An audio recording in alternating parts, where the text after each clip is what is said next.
All right. Welcome, Shaz. How you doing?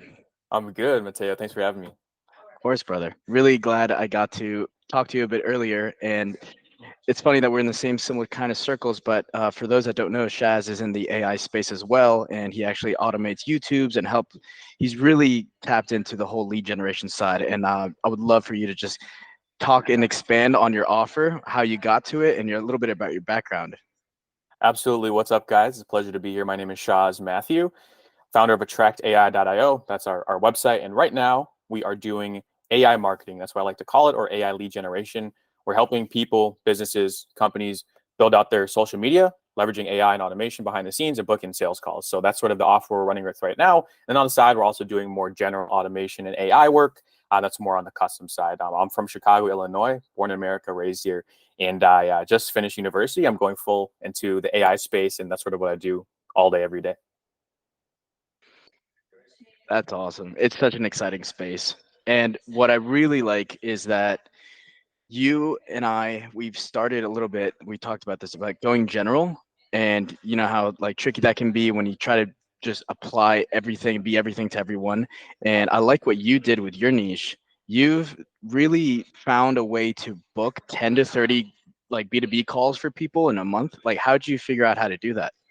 Yeah. So one of my favorite things to do in business in general is just try stuff for yourself. And if something works, that's always an offer. So basically, background on myself, it's almost a year to date. I think about a little over a year now, I started posting on YouTube. That decision literally changed my life, right? I've met amazing people. I've booked in hundreds of sales calls. I've learned a skill that is pretty much irreplaceable. And as I started to build out my AI agency, I was getting so many leads through YouTube, like so many leads. As you were mentioning, I had leads in this niche and that niche, and it was awesome. Money was cool, projects were great, but I was ultra stressed because it was not scalable, right? It was just too many people, too many things going on. And I sort of zoomed out for a second, which I encourage everyone to do, zoom out on what's working. And I saw that YouTube, I'm crushing it on YouTube. I'm booking sales calls, I'm meeting people, I'm making it happen there. So I'm like, I could apply my automation and AI knowledge to YouTube and help other people, grow theirs and grow their business. So that's sort of the angle I took. And it's been awesome ever since because now I have an offer. It's solid. We're booking in sales calls and everything is just much smoother at this point. Gotcha. And why YouTube specifically? Like, what is it about YouTube that makes it such a powerful tool? Sure. So I'm biased, but it's the best lead generation source, right? And just going from the logical standpoint that YouTube is a long form platform. TikTok, Instagram, Facebook, all these other platforms are short form.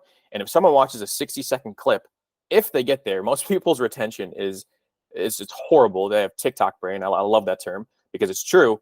If someone watches a 60-second video, if you get them to do that, first of all, it's congratulations. It's hard to do, but that is nowhere near the power of someone watching a 6-minute video on YouTube. And 6 minutes is a short YouTube video, right? We're pumping out 20 to 25-minute videos. People are watching them. They're just so much more qualified for the simple fact that they're just watching more, right? And it gives you an example. It gives you the ability in the platform to explain what you do. And the people that have attention spans are the people I want to work with. And that's sort of why we get on YouTube. And then the SEO, the targeting there is awesome. YouTube is owned by Google. So you get on the Google pages. And I mean, it's just the best lead generation source. That's such a good point. People Google Shaz Mathew, and Google and YouTube, of course, are the same like owned company. So yeah, you get ranked higher. So SEO purposes, that's smart. And you got me thinking too. Yeah, the long form. I heard a creator also talk about podcasting because podcast Mhm. audiences, they also a bit love a long form format. And someone is basically downloading your brain, like they're on a walk or they're doing something long with just you in their ears. So you are nurturing these people in a much more impactful way with this long form type content. That's really smart. Yeah, absolutely. Podcast is like the evolution of YouTube, in my opinion, because people could do it anytime. Like YouTube, you still have to watch the video. Podcast, you could be doing the dishes and just listening to value all day long from some of the smartest people. So YouTube and podcast, I think it's one of the best ways to nurture people. Gotcha. And so I actually went through YouTube and like you said, super valuable content. I had a question because I am also like in an accountability group for YouTube. We're trying to post for that exact reason, like get more volume, get better at it. But there's an idea, there's a philosophy where there's more of like the Sam Ovens approach where you don't do many edits at all. You just do long form, you just like post a ton of value, one cut, maybe two, and just like post it up there, versus like the other like super Hormozy style, hyper edits, hyper high Yeah. quality. What is your thoughts on that? Does that affect book calls? Yeah, so if you go to my channel, it's just my name, Shaz Mathew. You can see I don't edit anything, bro. I don't edit anything. It's just right into the value. And that's the type of videos that are easiest for me to make. One, and I enjoy making. I enjoy just having the value there, talking about it, speaking on what I truly love to do and what I'm really good at, which is YouTube, AI automation. Just talking about that stuff, maybe cutting it out a little bit when I mess up or adding zooms for a little retention here and there and captions. But that's the style that I like to create, right? And I think the biggest difference I see between like hyper edited Iman Gadzhi type of videos and just straight Sam Evans videos is Iman Gadzhi's B2C. I think Sam Evans is sort of, well, he's an exception because he's a beast, but B2B is sort of just more raw. B2C, you have to have edits because it's like B2C, Iman Gadzhi, it's like the, how do I explain this? It's the TikTok brain of YouTube. Like you have to keep people engaged just because it's that audience, right? So you need to have edits. But if you're just going B2B, which is I'm targeting B2B. I'm just doing straight value. People appreciate it. People love it. And those are the people I want to work for. And those are the people I end up working for. So yeah. That's great. Yeah. And there is like a massive utility in niching down, filtering out who it is you're going to serve. I also noticed that so you have those types of filters. You work with B2B, but you also work with people who already define their ICP, their ideal customer profile. And you also, correct me if I'm wrong, you also work with people with high ticket offers, right? Yes. So what is the thought process behind those categories? Sure. So defining an ICP is super important for the way that you structure the videos that you are going to post on YouTube, right? Because if you don't know who you're targeting, I can't help you very much because it's going to be too general. YouTube is, I don't know if this is common knowledge, the second largest search engine, right? So you have a niche. You probably have a niche of a few million people, and that's like really small. Like AI automation, that's millions, hundreds of millions of people. But if you niche down, you're going to be much more likely to rank for your specific niche. So if you have an ICP defined, we could ideate behind who you're trying to target, sort of reverse engineer. Okay, I'm targeting realtors that are in their 50s. Okay, let's sort of let's work out what those people are looking for on YouTube, what they're searching for, and let's make those types of videos. So having ICP is huge, and high ticket is huge as well because you don't need a lot of sales calls to make a lot of money, right? If you're booking in 10 sales calls a month and you're closing, let's say 4 at $2,500, you're making 10K a month. That's like the pillar, right? 10K a month. And YouTube will do that because again, it's super high qualified. So selling high ticket is obviously the way to go, I think, for any business owner, especially if you're providing a lot of value. High ticket is a no-brainer. I totally agree. Totally agree with that. I also saw like how you've really dissected the problem, or you like diagnose the old way of lead generation and like the new way. And you see a lot of what you just mentioned of like this nurturing process, and you call it the 7 hour rule. Could you go into the 7 hour rule and also like the distinction of the old way of doing lead gen and the new way? Sure. Yeah. The 7 hour rule, I think it was coined by people above me, but I use it. It's essentially if people watch 7 hours of your content, they're pretty bought into what you're selling. So that's like the golden rule where you just want people to watch 7 hours of your content, then they're super likely to book in a sales call and work with you. If they're going to work with anyone, they'll probably work with you if they consume 7+ hours. And then going back to your first question, you would have to literally have someone watch 10,000 reels to reach 7 hours. Like there's just no way. So YouTube video, that's maybe, 10, 20 YouTube videos, which is much more achievable. And I think it's going down, right? It might not be 7 hours anymore. Hopefully it's lower, but that's just that. And then the old way of lead generation is sort of cold, right? It's reaching out on LinkedIn. It's doing DMs. It's auto sending 10, 20,000 emails a month, which works. Like that still works to this day because, there's strategies behind it, but nothing beats someone that watches you and wants to work with you. That's the new lead generation mechanism. That's the new way to do stuff. And if you look at any single person online, they're online, like they're on YouTube, right? The biggest people in the space, Hermosi, Iman Gadzhi, all these huge people are on YouTube. I don't even think you could get to a 6-figure like a month business, which is a huge business, without having some type of YouTube presence, right? I don't think there's probably people doing it, but on the online space, I don't think there's many people doing it without leveraging YouTube. So the old way is cold, mass sort of volume. The new way is warm, inbound, creating content. Love that. Now, do you think there's a way to reconcile the two? When do you, I know. So you prioritize a new way. You prioritize this long like sales cycle of like nurturing the leads and everything and building that authority. Where do you plug in the cold outreach and the cold DMs? Where does that play a role? That's a great question because there's a huge segue in between the two. And you could leverage YouTube, which is one of my favorite things to do, is leveraging the YouTube videos in your more cold approach. So for example, just some things that we do for our clients is YouTube is not limited to just the platform. So think of a YouTube video as its individual asset. You could embed it on your website, embed it on your landing page. If people don't show up to sales calls, you can send an email flow with the YouTube video, right? It's just getting people on YouTube through these videos is the important part. Another really big strategy that we see people doing is doing these mass, cold outreach, cold email mechanisms, cold DMs on Instagram. And then the call to action is not to book a call, it's to watch this free training, which is a YouTube video, right? The people watch the free training. If you do the YouTube video right, they watch another video, then they watch another video. Then you don't have to ask them to book in the call because they want to. So if you combine the two, that is where you see the most growth. And I think the strategy is definitely doing mass cold outbound to get people to your YouTube, which eventually, if you're doing that right, books in the call for you. That's so subtle yet so genius. That's really good. That reminds me of we discussed Robbie Abuvala. He was my in on this whole world.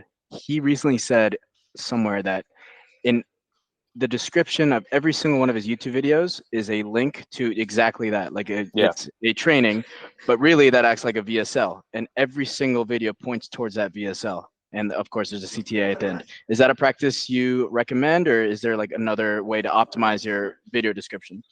I literally just started doing that. Like I literally made that public VSL 2 weeks ago, and I just posted it.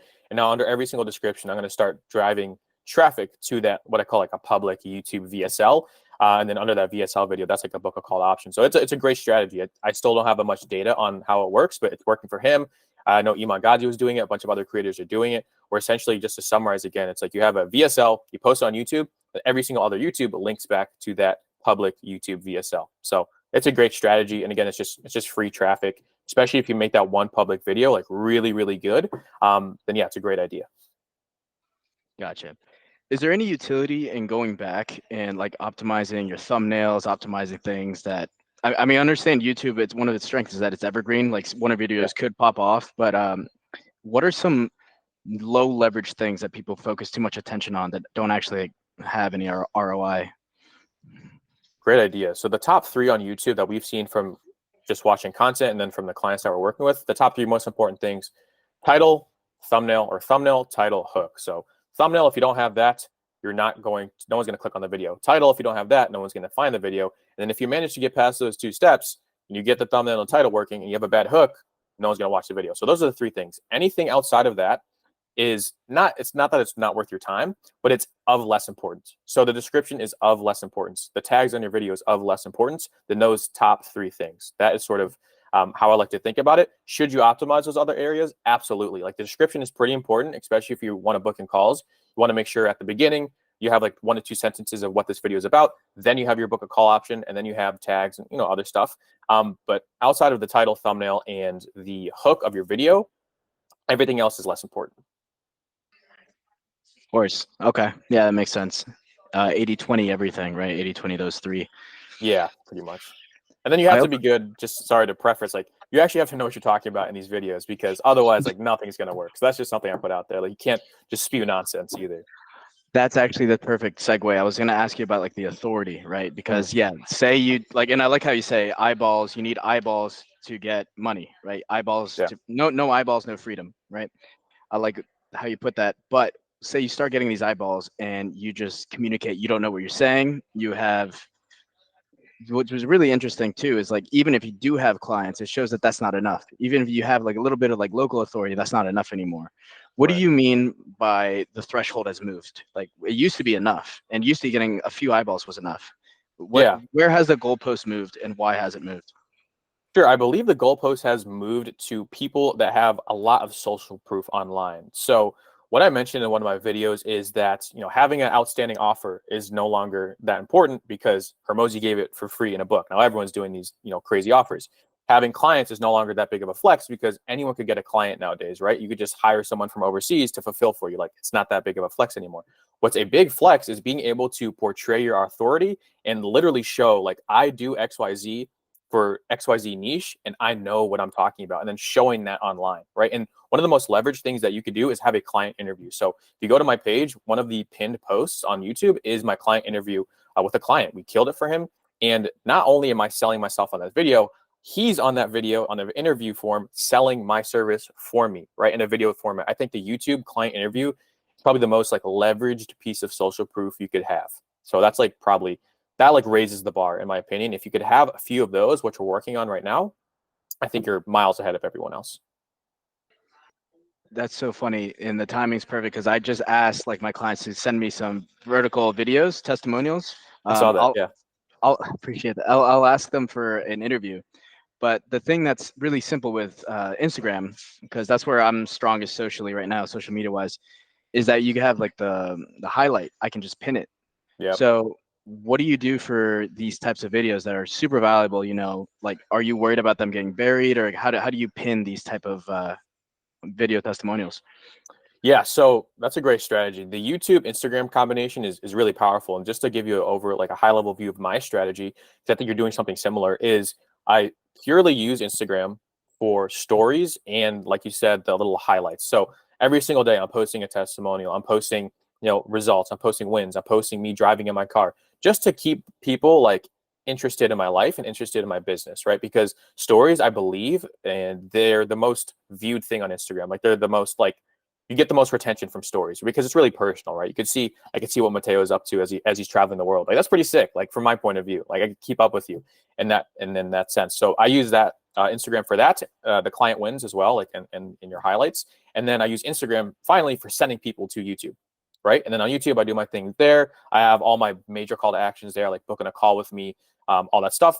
And then on YouTube, my call to action back to Instagram is if you have any questions, DM me. I'm a pretty salesy person. So if someone DMs me, I've sold packages in the DMs before just using voice notes, using text, something that's not available on YouTube. So that's sort of like my segue there. I send people to YouTube, and then the only reason I send them back is to DM me on Instagram, and I sort of have a conversation. I don't have any AI in my DMs. I've gotten that a lot. Everything is me for now. Gotcha. Okay. So you close on IG semi frequently, like just straight there, or do you still book a separate call? Because there's a philosophy there. There's a different schools of thought where you can, yeah, like you said, you can just close people with a little voice memo. You send them the Stripe link, and there's other people that say, hey, no, I think I can get them an upsell. I think we still need a different call, like take them off the app. What do you think? Yes. So it depends. It depends on the person, and I've done both. So I've sold packages that are more low ticket in the DMs. High ticket is obviously there's less friction if you just get on the call and like because you can handle sales objections. I would avoid it, like saying a really high price, like $3,000 on Instagram because then they could ghost you. But if you say that, like we're on a call right now, and if you say that, it's very likely that you're going to leave. So at least I can handle some type of rejection there. So low ticket stuff, super easy. Like I do consulting calls all day through the DMs, just like slinging those out there. And I also go for the philosophy. I forgot who pretty prominent guy said this, but if someone pays you $1, they're so much more likely to pay you $1,000, right? So I just try to get any low commitment from someone, like the littlest commitment, and that could be done through Instagram. So if you want to hop on a 50-minute or an hour $50 consulting call with me, great. That person is miles ahead in terms of qualification. That might pay me $5,000 down the line than someone that's paid me nothing. So just getting even a little bit of money from someone, getting a little bit of commitment is huge, and you can use Instagram to do that for sure because it's lower commitment in the DMs. Makes total sense.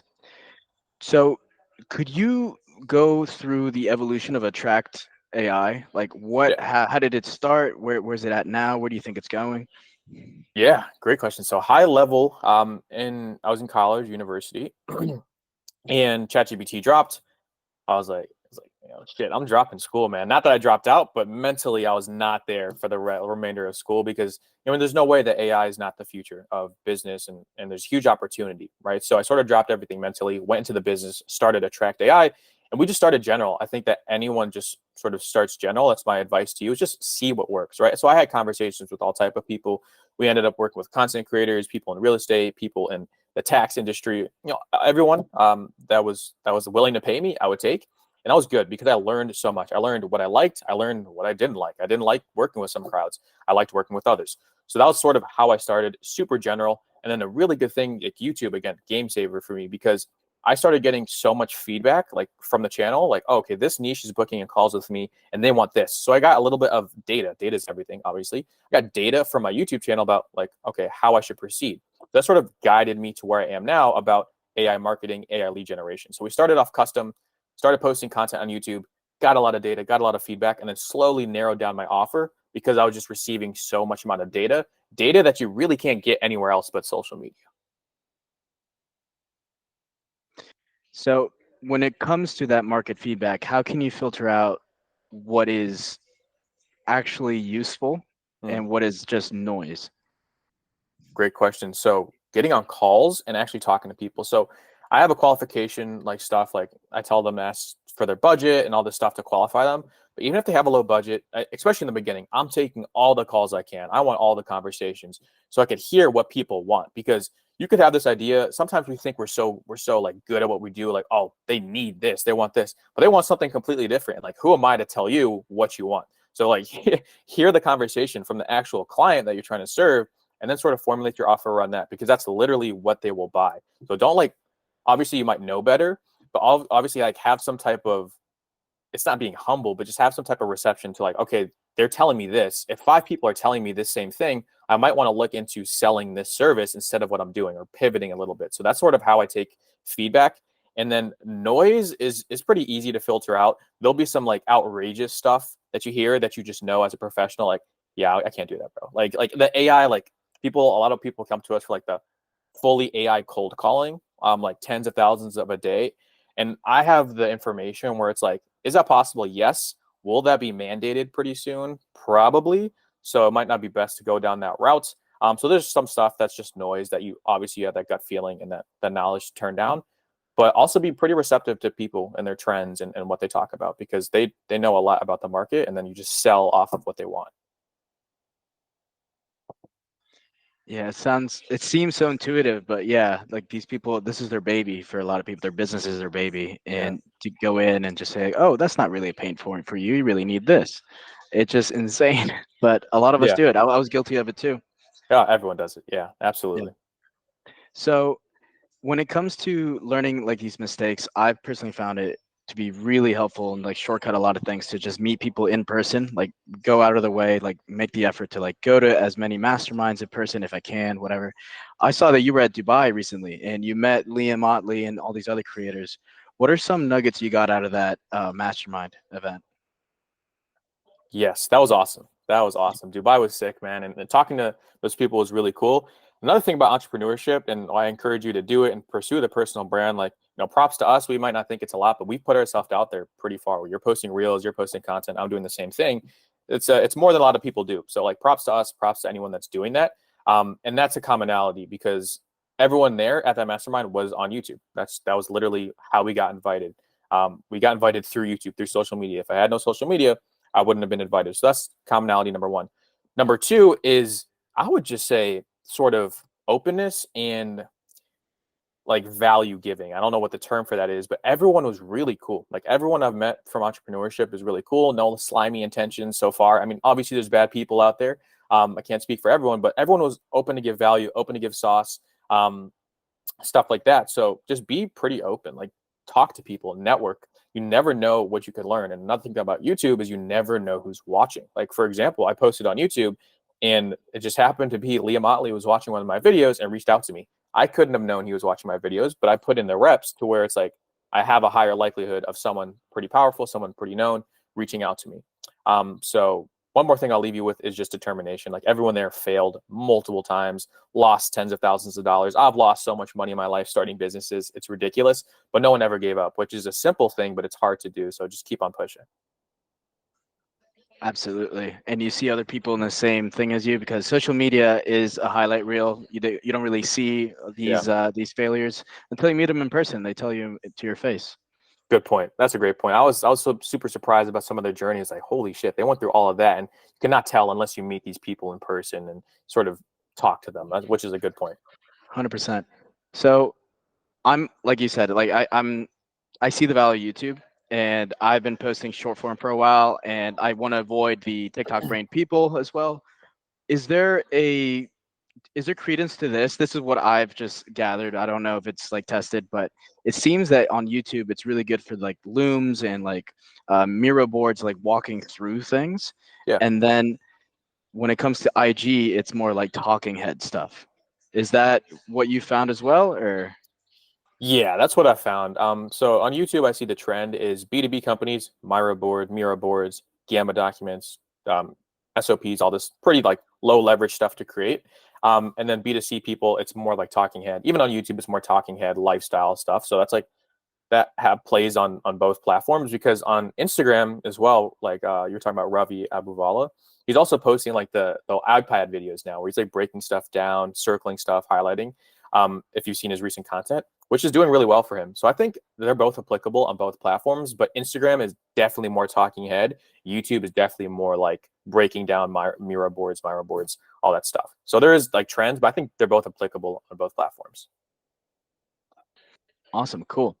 So if people want to reach out to you, how can they find you, and what are your other offers that you're working on at the moment? Sure, yeah, but it's just my name across all socials. Usually on YouTube, you could DM me on Instagram. I answer all questions there. It's just Shaz Mathew, ShazMathew. There's no two T's in my last name, which is interesting, I guess. But you can find me there. And what we're working on right now is just pushing more YouTube stuff. And in the background, we're helping people get on YouTube, whether you're starting out or whether you already have a business. We'll do like done for you or done with you to get you started, depending on your situation. But outside of YouTube, we're working on some really cool AI automations for Twitter and LinkedIn. So these written platforms now are highly susceptible to like AI, because you can't really tell now what AI is just writing. We have some really, really cool models we're working on. And I personally know people in the industry, which I'm not going to call out, that are just completely using AI for all their written content platforms. And you can't tell. You cannot tell that they did not write that, which is pretty crazy. And it's pulling in an insane amount of impressions. So we're rolling that out soon. So soon we're going to have a system that we run our clients through, where we make the YouTube videos with them.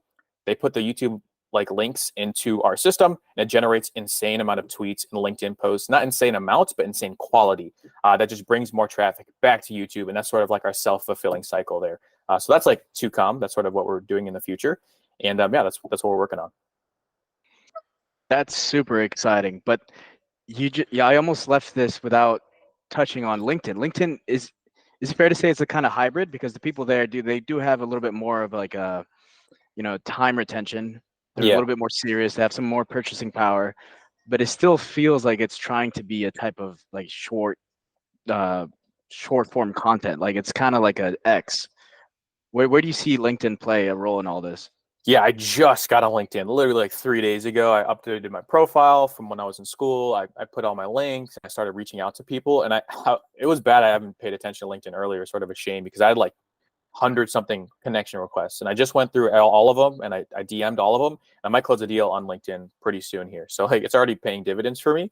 And yeah, again, it's really high quality. I got some insight, and I don't know if this is true, but apparently they are coming out with their own short form platform really soon on LinkedIn. So we'll see how that plays out. You get all the short form people moving over to LinkedIn. I don't know how I feel about that. I think it's like a really professional platform, and I don't really want to bring like the Hermosi edits to LinkedIn, but it is what it is. I have no control over that. I think LinkedIn's great for calling people to YouTube. So like little 3 to 5 minute snippets of what you're building out. If you want the full training, go to YouTube. That's sort of how I'm playing it right now. I've yet to really post there, but that's sort of my goals for this quarter, is get more on LinkedIn. Awesome. And so I'm going to follow you on LinkedIn before this is over. But thank you for your time, Shaz. I'm going to have links to your YouTube and all your socials here in the description. But yeah, appreciate your time. Is there anything you would like to say to people who are trying to build their YouTube, build their social media? Reach out to me. No, joking. Besides that is no, just try. It all starts with one video. One video truly it changed everything. You might have that same experience, or you took one action in your life that just changed everything. And you never know what that action is. For me, it was posting on YouTube. For you, it might be sending one cool DM. So just put in the reps, and if you're dedicated every day, you'll make it happen. Love that. Appreciate you, brother. Thank you. Thank you, brother.